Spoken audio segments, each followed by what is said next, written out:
Hey guys, welcome back to our channel Go for Agriculture. आज हम Arun Katyayan volume 2 series में एक और लेक्चर देखेंगे। हम प्रीवियस लेक्चर्स में क्रिप्स साइकिल ग्लाइकोलाइसिस बहुत अच्छे से कवर कर चुके हैं। आज का एजेंडा होगा एंजाइम्स। एंजाइम्स में बेसिकली 3 पार्ट्स है। एक है एंजाइम्स का डेफिनेशन वगैरह, दूसरा है टाइप्स मतलब क्लासिफिकेशंस, और तीसरा है प्रॉपर्टीज़। ठीक है। इस लेक्चर में we are going to cover only enzymes and their classifications. इसका sequel lecture में we'll discuss about the properties. चलो इस lecture को शुरू करेंगे। first है enzymes. मुझे एक बात बताओ, enzymes क्या होता है पहले? What are enzymes? Enzymes है, they are the organic substances capable of catalyzing the chemical reactions. यहाँ पे catalyzing का मतलब which help in making the chemical reactions. जैसे फॉर एग्जाम्पल मान लो you are searching for a house, ठीक है। House के लिए बेसिकली 2 तरीके हैं। एक है तुम खुद ही ढूंढ लो, दूसरा है एक ब्रोकर को हायर करो, ब्रोकर या मीडिएटर जो भी है। पहला ऑप्शन को वील जस्ट एलिमिनेटेड। दूसरा ऑप्शन क्या है? मीडिएटर, है ना। ये mediator it will help you to see a new house. यहाँ पे मीडिएटर जो ही इज हेल्पिंग यू, वैसे ही केमिकल रिएक्शन में एक मीडिएटर की ज़रूरत है। इस मीडिएटर की हेल्प से the chemical reaction will takes place smoothly. ये कैटलाइजर या ये मीडिएटर को हम एंजाइम कहते हैं। ये basically enzymes they are organic, और हर केमिकल रिएक्शन में देखो, इस दुनिया में बहुत सारे केमिकल रिएक्शंस होते हैं। जैसे सॉइल से लेके हमारी ह्यूमन बॉडी तक बहुत सारे केमिकल रिएक्शंस होते हैं। हर chemical reaction they are under enzymes only, ठीक है। एंजाइम्स को हेल्प लेके these chemical reactions will happen. I hope you understood the definition. Enzymes are nothing but the mediators. Enzymes are organic substances capable of catalyzing the chemical reactions in the living systems. इसके कुछ characteristics भी हैं, जैसे ये proteinaceous होते हैं, ठीक है, और ये बायोलॉजिकल और ऑर्गेनिक है। They help in making the reactions, mediator जैसे। इसका ये मतलब नहीं कि दीज आर केमिकल, नहीं, ये कम्प्लीटली ऑर्गेनिक है और बायोलॉजिकल भी, और इसका क्वांटिटी बहुत कम, ठीक है। For example you know how you make the curd. एक वार्म मिल्क में you just put some curd in it, small amount of curd, ये भी एक तरीके का एंजाइम है। इसका ये मतलब नहीं कि you just put the full bowl of curd, नहीं, बस थोड़ा अमाउंट काफ़ी है to make the curd for tomorrow. वैसे ही they are required in the small quantities, और इसका नेचर बहुत स्पेसिफिक है, ठीक है। ये है एंजाइम्स का कैरेक्टरिस्टिक्स। नेक्स्ट टाइप्स देखेंगे। इसका टाइप से बेसिकली 3 तरीके हैं। एक है on the basis of the structure, ठीक है, दूसरा है on the basis of presence, कहाँ होते हैं प्रेजेंस के बेसिस पे, तीसरा है मोड ऑफ एक्शन पे। आज के लेक्चर में हम ये तीनों क्लासिफिकेशन देखेंगे और ख़त्म करेंगे। इसके सीक्वेंस में we will see the properties. इसको ध्यान रखना, ये टाइप्स ऑफ क्लासिफिकेशन में बहुत सारे एग्जाम्पल्स और टाइप्स भी काफ़ी हैं। एक बार देखते हैं। First on the basis of structure. Structure के बेसिस पे बस 2 ही टाइप्स है। एक है सिंपल प्रोटीन एंजाइम्स, दूसरा है conjugated. Simple protein enzymes as the name suggest, simple है, इसमें कुछ नहीं है।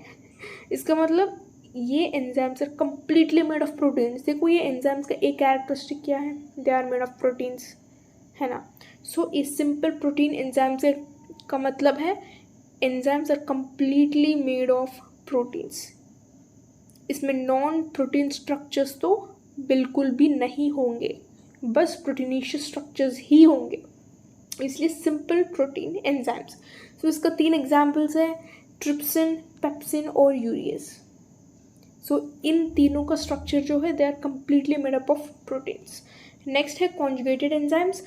इसमें थोड़ा मिक्स होगा, जैसे आधा पार्ट कम्प्लीटली प्रोटीन से होंगे, दूसरे पार्ट नॉन प्रोटीन। इसका मतलब देखो ये केमिकल रिएक्शन कैसे होगा कि एक होता है सबस्ट्रेट, ठीक है, दूसरा पार्ट है इसका आधा पार्ट एंजाइम। जैसे ये सबस्ट्रेट है, आप देख सकते हो ना, ये एंजाइम है। सो इसका बेस्ट एग्जांपल दूँ, जैसे have you ever solve these puzzles, जैसे आधा होंगे और दूसरे आधा पीस को you have to attach it. So if you attach the puzzles एक अच्छी पिक्चर बनेगा। सो वैसे ही आधा पजल जो है इट्स अ सबस्ट्रेट। सो ये दूसरा पीस, सो ये दोनों जोड़ के हमें एक पिक्चर मिलेगा ना, सो यह दूसरा पीस जो है ये एंजाइम है, ठीक है। बस वैसे ही डिट्टो है। सो अगर इन दोनों को मिलेंगे तो एक पिक्चर बनेगा, अगर इसमें तो एक केमिकल रिएक्शन होगा, मीन्स एक पूरा एंजाइम तैयार होगा।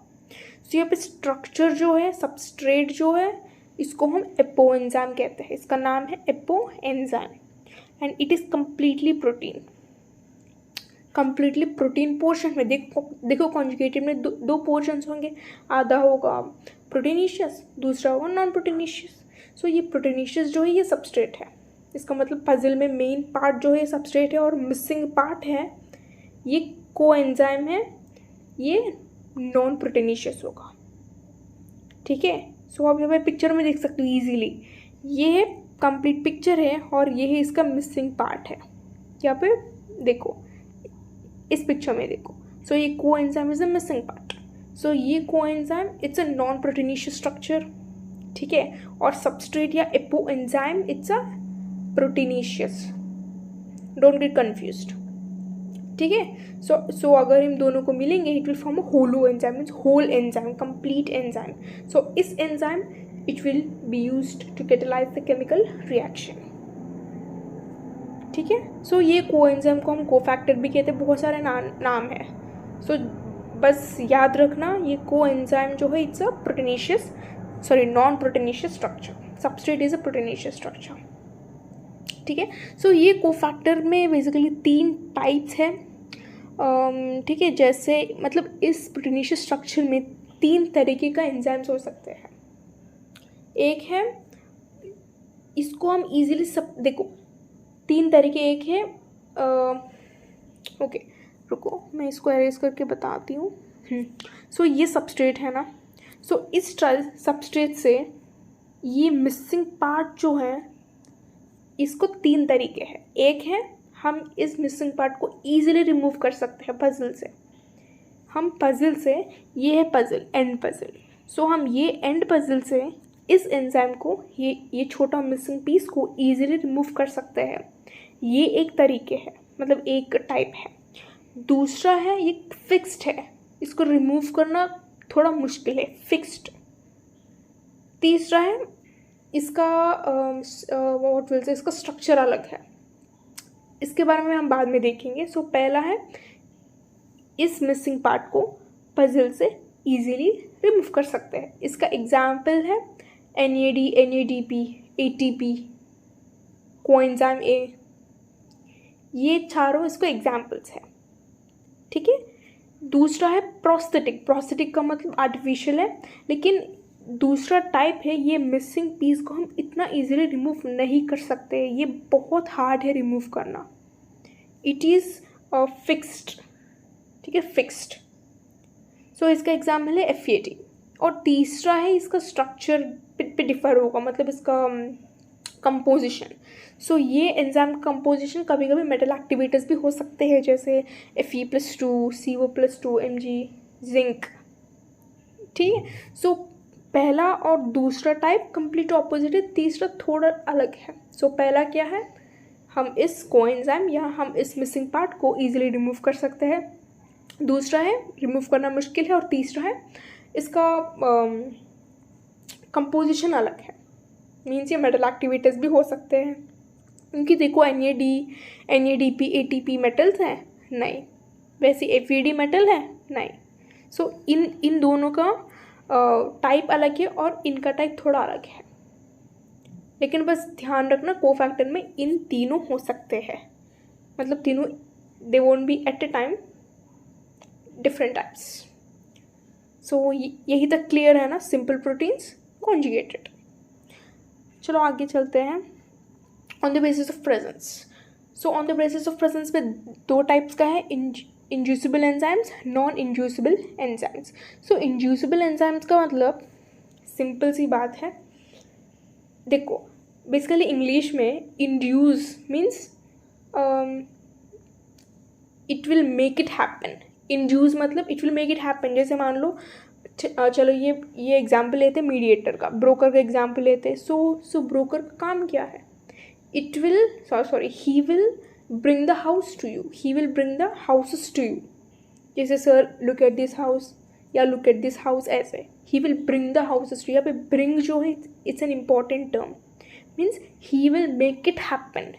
वैसे ही इंड्यूस का मतलब they will make it happen. Bring या मेकिंग हैपन का मीनिंग होता है इंड्यूस का।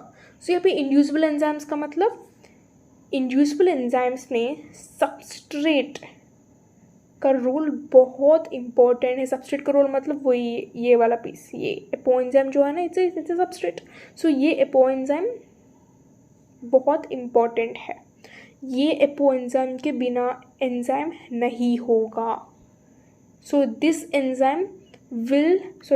एपोएंजाइम या this substrate will make an enzyme. यहाँ पर मेक का मतलब इंड्यूस है ना, मेकिंग इट हैपन का मतलब क्या होता है, इंड्यूस होता है। सो इंड्यूसिबल एंजाइम्स में सबस्ट्रेट का रोल इम्पॉर्टेंट है। बस ऐसे ध्यान रखना, इंड्यूस का मतलब मेकिंग इट हैपन। सो अगर पूरा एंजाइम बनना है तो सबस्ट्रेट का ज़रूरत है। So substrate will make it happen. ठीक है। सो इसका एग्जाम्पल है नाइट्रेट रिडक्टेस। नेक्स्ट है नॉन इंड्यूसिबल एंजाइम्स। या सबस्ट्रेट है या नहीं है, एंजाइम को कुछ फ़र्क नहीं पड़ता। सो मैक्स टू मैक्स सारे एंजाइम्स ऐसे होते हैं। अगर देखो मैक्स टू मैक्स सबस्ट्रेट होगा, ठीक है, so in the maximum time substrate होगा। सो ये सबस्ट्रेट से कंबाइन करके पूरे एंजाइम होलो एंजाइम बन के it will do it's work. लेकिन नाइट्रेट रिडक्टेज में सबस्ट्रेट के बिना ये काम नहीं करता है। नॉन इंड्यूसिबल ऐसे नहीं है, इट्स बिट डिफरेंट, लेकिन इससे सबस्ट्रेट होगा। Without substrate is a rare case. Most enzymes are non inducible, और इंड्यूसिबल जो है इट्स अ नाइट्रेट रिडक्टेज। ये दूसरा क्लासिफिकेशन है। चलो तीसरा देखते हैं, mode of action.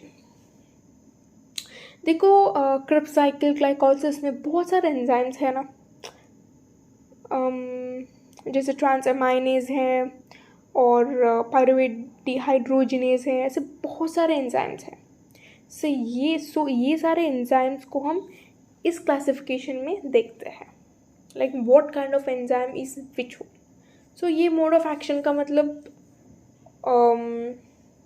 How it will work, इसका काम क्या है, this is the mode of action. So इसमें टोटल 6 क्लासिफिकेशन है। चलो देखते हैं। फर्स्ट है ऑक्सीडो रिडक्टेजेस।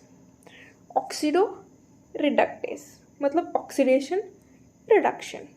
सो ये एंजाइम का काम है ऑक्सीडेशन और रिडक्शन, बस सिंपल। अगर इसका एग्जाम्पल देखेंगे, इफ़ यू रिमेंबर ग्लाइकोलाइसिस में एक एंजाइम है पायरुवेट डिहाइड्रोजिनेज। इसका काम क्या है, देखो ग्लाइकोलाइसिस में लास्ट का ये प्रोडक्ट क्या आएगा, पायरुवेट आएगा। इसके बाद हम क्रिब्स साइकिल शुरू करेंगे, है ना। सो इस क्रिब्स साइकिल का मेन प्रोडक्ट क्या है, I mean the main substrate. First it will convert pyruvate to acetyl coenzyme है, इसके बाद साइकिल शुरू होगा। सो इस transformation from pyruvate to acetyl coenzyme A एक केमिकल रिएक्शन है। सो इस केमिकल रिएक्शन को मीडिएट करने के लिए एक एंजाइम चाहिए। What is it enzyme, pyruvate dehydrogenase. इसका मतलब pyruvate dehydrogenase is an enzyme, it is an example of oxido reductase. Simple. Okay. So oxido reductase का मतलब इस एंजाइम का काम एक ही है, बस ऑक्सीडेशन करो या रिडक्शन, बस इससे ज़्यादा कुछ नहीं ऑक्सीडो रिडक्टेज एंजाइम में। इसका एग्जाम्पल है पायरुवेट डिहाइड्रोजनेस। सिंपल। नेक्स्ट है ट्रांसफरेजेस। सो ट्रांसफरेजेस का मतलब it transfers chemical group from one compound to another compound. So इसको सिंपल से बोलूँ,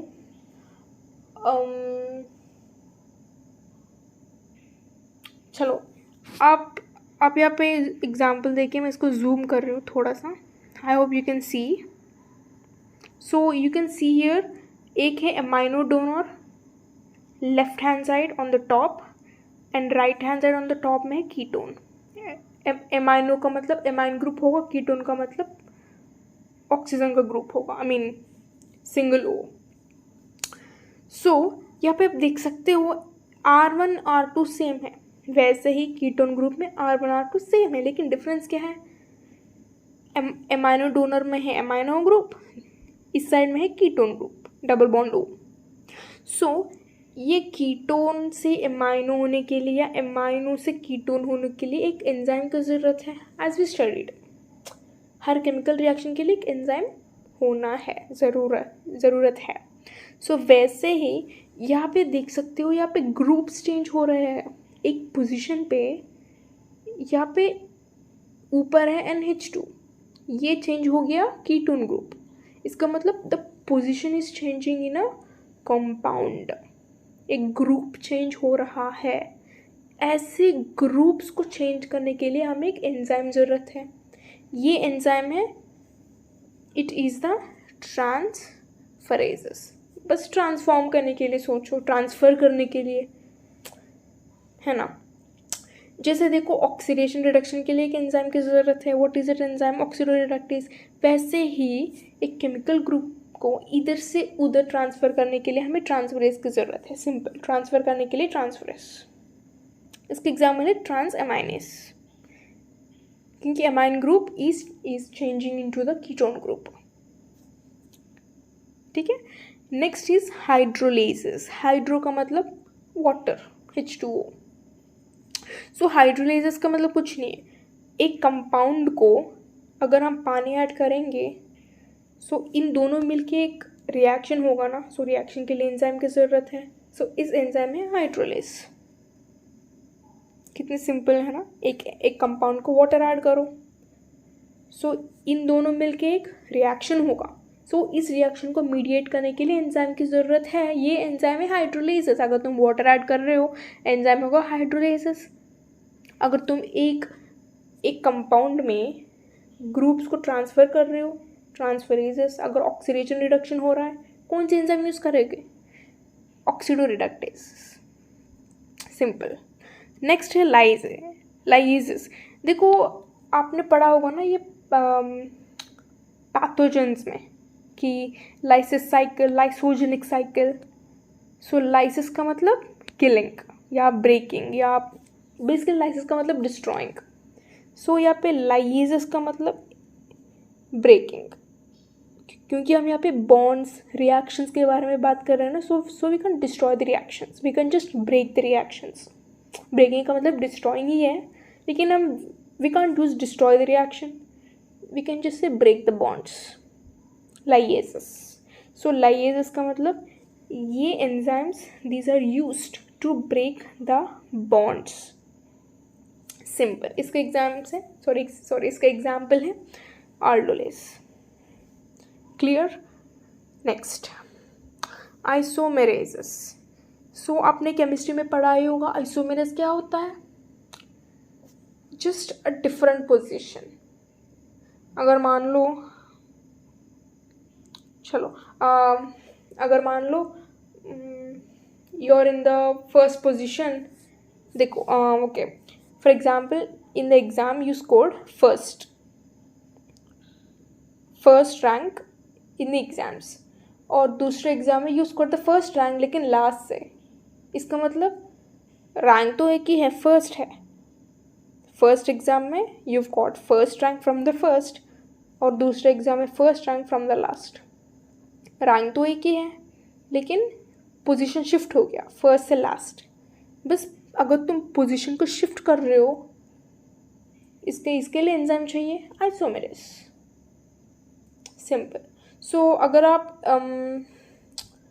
like if you see in the Krebs cycle, ये ग्लूकोज 1 फॉस्फेट ग्लूकोज 6 फॉस्फेट याद है?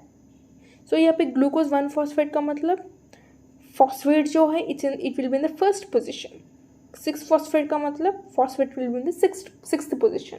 यहाँ पे बस पोजीशन का डिफरेंस होता है। ऐसे अगर तुम स्ट्रक्चरली एक कंपाउंड को चेंज कर रहे हो, इसके लिए एंजाइम चाहिए, ये है आइसोमेरेस, सिंपल। नेक्स्ट है लाइगेज। देखो लाइगेज है ब्रेक करने के लिए, लाइगेज है एक फेविकॉल जैसे स्टिक करने के लिए या फॉर्म करने के लिए। लाइगेज का मतलब डिस्ट्रॉय करो या ब्रेक करो, लाइगेज का मतलब इसका फिर से अच्छे से फॉर्म करो। सो लाइगेजेस हम बेसिकली डीएनए में देखते हैं।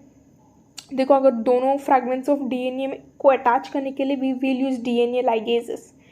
And also I guess you might also study this in your plant pathogen वगैरह और इन द बायोमोलिक्यूल्स भी you must have studied it, ligases.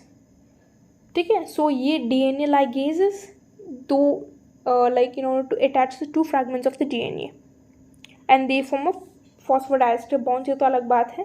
सो हाँ बस you have to understand this, बस सिंपल। लाइगेज और लाइगेज ऑपोजिट है। Ligase form करने के लिए, फेविकॉल जैसे स्टिक करने के लिए, लाइगेज ब्रेक करने के लिए, क्योंकि लाइसिस का मतलब डिस्ट्रॉय करना या ब्रेक करना। सो हम केमिकल रिएक्शन के बारे में बात कर रहे हैं, इसलिए ligases to break the bonds. Isomerases तो पता है, अगर तुम एक कंपाउंड में एक पर्टिकुलर ग्रुप का स्ट्रक्चर को चेंज करना चाहते हो, जैसे फर्स्ट पोजीशन से लास्ट पोजीशन या फर्स्ट पोजीशन से फिफ्थ पोजीशन, एक पोजीशन को चेंज कर रहे हो, आइसोमेरेस यूज़ करते हो। अगर तुम कंप्लीट ग्रुप को ही चेंज कर रहे हो, जैसे मान लो you're in you're in commerce, so you scored the 11th rank, so तुम 11th रैंक की वजह से your feeling so sad, so you want to go to दूसरे स्ट्रीम लेना चाहते हो, लाइक फॉर एग्जाम्पल क्या है, इकोनॉमिक्स है। सो यहाँ पे you're completely changing the stream, कोई रिलेशन नहीं है इसमें, इसका मतलब you're changing the group. So अगर तुम ग्रुप चेंज कर रहे हो, ट्रांसफरेजेस, ट्रांसफर। ठीक है, सो हाइड्रोलेजेस, अगर तुम एक कंपाउंड को वाटर से जोड़ रहे हो, इसके लिए एंजाइम चाहिए हाइड्रोलेस।